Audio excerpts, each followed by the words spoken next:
ನಾನು ದಾವಣಗೆರೆಯಿಂದ ವಿಠಲ್ ಕೆರವಾಡ್ ವರದಿಗಾರ.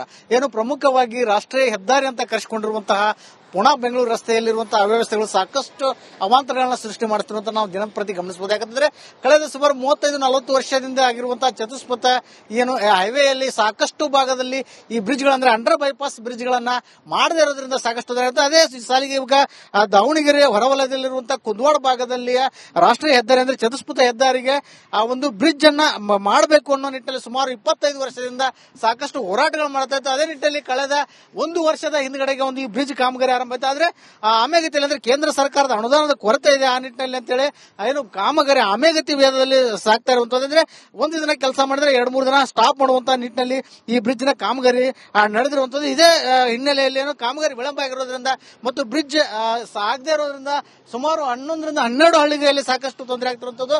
ಹೊಸ ಕುಂದವಾಡ, ಹಳೆ ಕುಂದವಾಡ, ಬನ್ನಿಕೋಡು ಸೇರಿದಂತೆ ಸಾಕಷ್ಟು ಹಳ್ಳಿಗಳಿಗೆ ಏನು ತೊಂದರೆ ಆಗ್ತಿರುವಂತದ್ರ ಜೊತೆಗೆ ಮಕ್ಕಳ ಶಾಲೆಗೆ ಹೋಗಕ್ಕೆ ಮತ್ತು ಕೆಲವೊಂದಷ್ಟು ಕಾರ್ಮಿಕರ ಕೆಲಸಕ್ಕೆ ಹೋಗಕ್ಕೆ ರೈತರ ಜಮೀನಿಗೆ ತೆರಳಕ್ಕೂ ಸಹ ಸಾಕಷ್ಟು ಸಮಸ್ಯೆ ಆಗ್ತಾ ಇರ್ತದೆ. ಸುಮಾರು 6-7 ಕಿಲೋಮೀಟರ್ ಸುತ್ತಾಕಿಕೊಂಡು ಬರುವಂತಹ ಪರಿಸ್ಥಿತಿ ವೆಹಿಕಲ್ಗಳಿಗೆ ಕೆಲವೊಂದಷ್ಟು ಜನ ಪ್ರಾಣಾಪಾಯದ ಜೀವಭಯದಲ್ಲಿ ಕೂಡ ಇದರಲ್ಲೇ ಅಂದ್ರೆ ಕಾಮಗಾರಿಯ ಸ್ಥಳದಲ್ಲಿ ದಾಟುವಂತ ಕೆಲಸವನ್ನ ಮಾಡ್ತಾ ಇರುವಂತದನ್ನ ಬ್ರಿಡ್ಜ್ ಕಾಮಗಾರಿಯಿಂದ ಎಷ್ಟೊಂದು ಅವಾಂತರಗಳು ಸೃಷ್ಟಿಯಾಗಿದೆ ಅನ್ನೋದನ್ನ ನಾನು ನಿಮಗೆ ತೋರಿಸುವಂತ ಕೆಲಸವನ್ನ ಮಾಡ್ತೇನೆ. ಏನು ಇದೇ ಪ್ಲೇಸ್ ಅಲ್ಲಿ ಮಕ್ಕಳು ಸಹ ಓಡಾಡ್ತಾರೆ.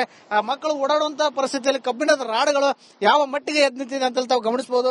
ಏನಾದ್ರೂ ಹೆಚ್ಚು ಕಡಿಮೆ ಆದ್ರೆ ಏನಾದ್ರೂ ಅಪಾಯ ಬಂದ್ರೆ ಯಾರು ಹೊಣೆ ಅನ್ನುವಂಥದನ್ನ ನಾವಿಲ್ಲಿ ಪರಿಗಣಿಸಬೇಕಾಗುತ್ತೆ. ಇದೇ ಮಾರ್ಗದಲ್ಲಿ ಮಕ್ಕಳೆಲ್ಲ ಓಡಾಡ್ತಾರೆ.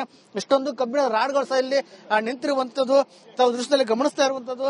ಏನು ಇಲ್ಲೇ ಸಾಕಷ್ಟು ಪ್ರತಿದಿನ 100 ವಿದ್ಯಾರ್ಥಿಗಳು ಹೋಗ್ತಾರೆ. ಇನ್ನು ತಾವು ಇಲ್ಲಿ ದೃಶ್ಯ ಗಮನಿಸಬಹುದು ಯಾವ ರೀತಿ ಇದು ನಿಂತಿದೆ.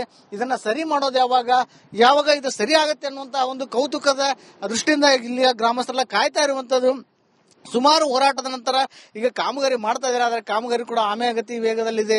ಸೊ ಆದಷ್ಟು ಬೇಗ ಇದನ್ನ ಮುಗಿಸಿ ಅಂತೇಳಿ ಅವರು ಸಾಕಷ್ಟು ಒತ್ತಾಯವನ್ನ ಮಾಡ್ತಿರುವಂತದ್ದು. ಇಲ್ಲಿ ಗ್ರಾಮಸ್ಥರು ಅವ್ರನ್ನ ಮಾತನಾಡಿಸುವಂತ ಕೆಲಸವನ್ನ ಮಾಡ್ತೀನಿ. ಸರ್, ಎಷ್ಟು ದಿನದಿಂದ ಕಾಮಗಾರಿ ಮಾಡ್ತಾ ಇದ್ದಾರೆ, ಏನ್ ವಿಳಂಬ ಆಗ್ತಾ ಇದೆ ಅಂತ? ಈಗ 25 ವರ್ಷದಿಂದ ಮಾಡ್ತವೆ ಅಂತ ಬಂದ್ರು.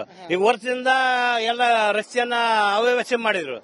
1 ವರ್ಷದಿಂದ ಒಂದು ಕೆಲಸ ಆಗಿದೆ. ಈಗ ಮೊನ್ನೆ ಜಿಲ್ಲಾಡಳಿತ ನಾವು ಪ್ರತಿಭಟನೆ ಮಾಡಿದ ಮೇಲೆ ಈಗ ಒಂದು 3 ದಿವಸ ಮಾಡ್ತಾ ಇದಾರೆ. 3 ದಿವಸ, ಇನ್ನೆಷ್ಟು ದಿವಸ ಮತ್ತೆ ನಿಲ್ತೋ ಏನೋ ಗೊತ್ತಿಲ್ಲ ನಮಗೆ. ಮುಂದಿನ ದಿನಗಳಲ್ಲಿ ನಾವು ಜಿಲ್ಲಾಡಳಿತ ಕೊಡ್ತೇವೆ, ಪ್ರಾಧಿಕಾರಕ್ಕೂ ಕಠಿಣ ಹೋರಾಟ. ಅದೇ ಯಾರು ಹೇಳಿದ್ರು ನಾವು ಬಗ್ಗದಲ್ಲ ಜಗ್ಗದಲ್ಲ. ಏನು ಒಟ್ಟಾರೆಯಾಗಿ ಇಲ್ಲಿ ಹೈವೇಯಿಂದ 2 ಕಡೆ ಸರ್ವಿಸ್ ರಸ್ತೆ ಕೂಡ ಸಿಂಗಲ್ ರಸ್ತೆ ಇರುವಂತದ್ದು.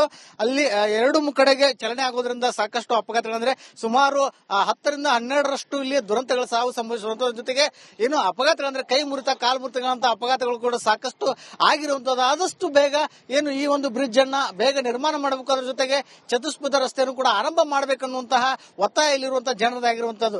ಏನು ಇದಿಷ್ಟು ಈ ಕ್ಷಣದ ಸುದ್ದಿ. ಮುಂದಿನ ಸುದ್ದಿಯನ್ನು ನನ್ನ ಸಹೋದರಿ ಕೊಡುವಂತಹ ಕೆಲಸವನ್ನು ಮಾಡ್ತಾರೆ. Over to